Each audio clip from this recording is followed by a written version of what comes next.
എൻ്റെ എല്ലാ കൂട്ടുകാർക്കും അനുവാൻ മീലോട്ട് സ്വാഗതം. ഇന്നത്തെ നമ്മുടെ റെസിപ്പി എന്ന് പറഞ്ഞാൽ ചിക്കൻ പാർട്സ് ഉപയോഗിച്ച് തയ്യാറാക്കിയ നല്ല ഒന്നാം തരം റെസിപ്പിയാണേ. നല്ല കുരുമുളകൊക്കെ ഇട്ട് വരട്ടി തയ്യാറാക്കിയ ഒന്നാണത്. നല്ല ടേസ്റ്റാണ്. അപ്പോൾ ഇതെങ്ങനെ നല്ല ടേസ്റ്റോട് കൂടി തയ്യാർ ചെയ്തെടുക്കണം നമുക്ക് നോക്കാം. അതിന് മുമ്പായി ആദ്യമായിട്ട് ചാനൽ കാണുന്നവരാണെങ്കിൽ പ്ലീസ് ഒന്ന് സബ്സ്ക്രൈബ് ചെയ്തേക്കണേ. നമുക്കിനി സമയം വഹിക്കേണ്ട, വീഡിയോയിലോട്ട് പോവാം. മസാല തയ്യാറാക്കുന്നതിന് വേണ്ടിയിട്ട് ഒരു കൈപ്പിടി അളവിൽ ചെറിയുള്ളി എടുത്തിട്ടുണ്ട്. ഇനി ഇതിനകത്തോട്ട് നമുക്ക് സ്വല്പം ജീരകം ചേർത്ത് കൊടുക്കാം, ഏകദേശം ഒരു 1 ടീസ്പൂൺ അളവിൽ. പിന്നെ ചേർത്തിട്ടുള്ളത് മല്ലിപ്പൊടിയാണ്. പിന്നെ വേണ്ടത് ചിക്കൻ മസാലപ്പൊടി, അതും ചേർത്ത് കൊടുക്കുന്നുണ്ട്. പിന്നെ ഒരു 1.5 ടീസ്പൂൺ അളവിൽ കുരുമുളക് പൊടി, എരിവിനനുസരിച്ച് ഒരു 5-6 പച്ചമുളക് കൂടെ ചേർത്ത് കൊടുക്കാം. പച്ചമുളകിൻ്റെ അളവൊക്കെ നിങ്ങളുടെ എരിവിനനുസരിച്ച് ചേർക്കാം കേട്ടോ. പിന്നെ ഇഞ്ചി ഒരു 2 ടീസ്പൂൺ അളവിൽ ചേർക്കുന്നുണ്ട്. അതേപോലെ തന്നെ വെളുത്തുള്ളി, ഇതെല്ലാം നല്ല പേസ്റ്റ് രൂപത്തിൽ അരച്ച് നമുക്ക് മാറ്റി വയ്ക്കാം. 1 കിലോ അളവിൽ ചിക്കൻ പാർട്സ് ഇവിടെ നല്ല രീതിയിൽ കഴുകി മാറ്റി വെച്ചിട്ടുണ്ട്. അപ്പം ഇനി തയ്യാറാക്കി തുടങ്ങാം. നമുക്കിനി തയ്യാറാക്കി തുടങ്ങാം. ഒരു കുക്കറിനകത്തോട്ട് 2 ടേബിൾ സ്പൂൺ അളവിൽ വെളിച്ചെണ്ണ ചേർത്ത് കൊടുക്കാം. എണ്ണ ചൂടായി വരാൻ നേരത്തെ ഒരു 3 സവാള നീളത്തിലരിഞ്ഞത് ചേർക്കുന്നുണ്ട്. സവാളയൊക്കെ നല്ല ലൈറ്റ് ബ്രൗൺ കളറിൽ നല്ല രീതിയിലൊന്ന് വഴറ്റി എടുക്കാം.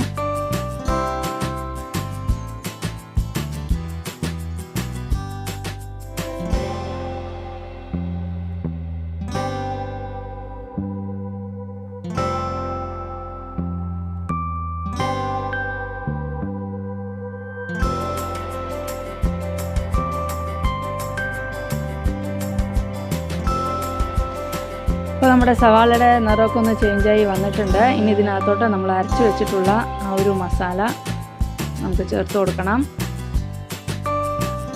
അപ്പോൾ നമുക്കിനി മിക്സിയിൽ അരച്ച് മാറ്റി വെച്ചിട്ടുള്ള ആ ഒരു മസാല ചേർക്കുകയാണ്. മസാല ചേർത്ത് എണ്ണയ്ക്കന്ന് ആ മസാല ഒന്ന് നന്നായി വഴറ്റി കൊടുക്കാം.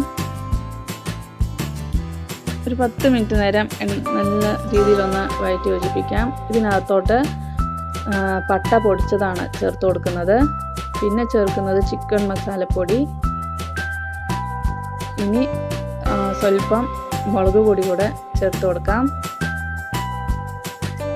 ഏകദേശം ഒരു കണക്കിലാണ് ചേർക്കുന്നത്, നമുക്ക് എരിവിനനുസരിച്ച് ചേർത്ത് കൊടുക്കാവുന്നതാണ്. 1 ടീസ്പൂൺ അളവിൽ മുളക് പൊടി ചേർത്ത് കൊടുത്തിട്ടുണ്ട്. പിന്നെ ഒരു 3 തക്കാളി ചെറുതായി നുറുക്കിയത് കൂടെ ചേർത്ത് കൊടുക്കുന്നുണ്ട്. എണ്ണ സ്വല്പം കുറവായി, അതുകൊണ്ട് ഞാൻ കുറച്ചുകൂടെ എണ്ണ ചേർത്ത് കൊടുത്തിട്ടുണ്ട്. വെളിച്ചെണ്ണയാണ് ഒഴിച്ചു കൊടുത്തിരിക്കുന്നത്. ഇനി എല്ലാം കൂടെ നല്ല രീതിയിലൊന്ന് വഴറ്റി യോജിപ്പിക്കാം.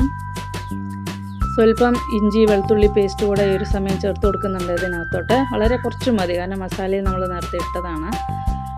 പിന്നെ ഇനി ഇത് ഒരു 10 മിനിറ്റ് ഇതുപോലെ ഒന്ന് വഴറ്റി കൊടുക്കാം. അതിനുശേഷം മല്ലിയിലയും കറിവേപ്പിലയും ചേർത്ത് കൊടുക്കാവുന്നതാണ്.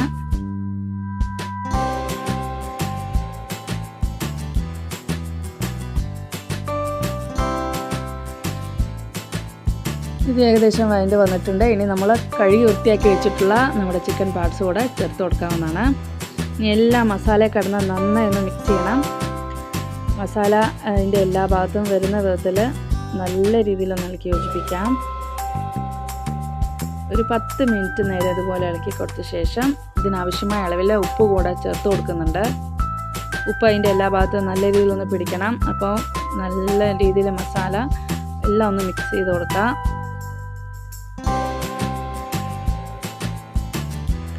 ഇനി നമുക്ക് വേവാൻ ആവശ്യത്തിന് 1 ഗ്ലാസ് വെള്ളം കൂടെ ചേർത്ത് കൊടുക്കാം കേട്ടോ.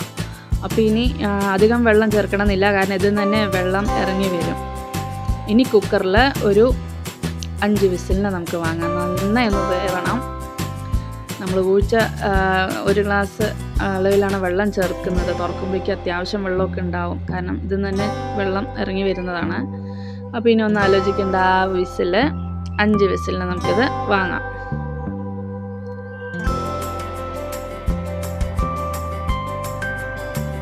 അപ്പോൾ ഇതാ നല്ല രീതിയിൽ നിന്ന് വേവിച്ചെടുത്തിട്ടുണ്ട്. ഞാൻ മൂടി മാറ്റിയിട്ടുണ്ട്. ഇതുണ്ടോ, കഷ്ണങ്ങളൊക്കെ നന്നായി വെന്ത് വന്നിട്ടുണ്ട്. എന്നാൽ ഉടഞ്ഞിട്ടൊന്നുമില്ല, അത്യാവശ്യം നല്ല രീതിയിൽ വെന്തിട്ടുണ്ട്. ഈ ഒരു പരുവം മതി. ഇത് അത്യാവശ്യത്തിന് വെള്ളമുണ്ട് കേട്ടോ. അപ്പോൾ ഈ വെള്ളമൊക്കെ ഒന്ന് ഡ്രൈ ആയി വരുന്നവരെ ഒരു 10-15 മിനിറ്റ് നേരം തുറന്ന് വെച്ചിട്ട് നമുക്കൊന്ന് വേവിച്ചെടുക്കാം. വെള്ളമൊക്കെ ഒന്ന് വറ്റി ഇതുപോലെ നല്ല രീതിയിൽ വരും. നല്ല ചുടുചോറിനോടൊപ്പം, ദോശയുടെ കൂടെ, അതുപോലെ ഇഡ്ഡലി ഏതിൻ്റെ കൂടെയും കഴിക്കാൻ പറ്റിയ നല്ല ഒന്നാം തരം കോമ്പിനേഷനാണ്. അപ്പോൾ വീഡിയോ ഇഷ്ടമായി കാണുമെന്ന് വിചാരിക്കണോ? വീഡിയോ ഇഷ്ടമായാൽ ലൈക്ക് ചെയ്യുക, ഷെയർ ചെയ്യുക, സബ്സ്ക്രൈബ് ചെയ്ത് സപ്പോർട്ട് ചെയ്യാനും മറക്കരുതേ. Thanks for watching.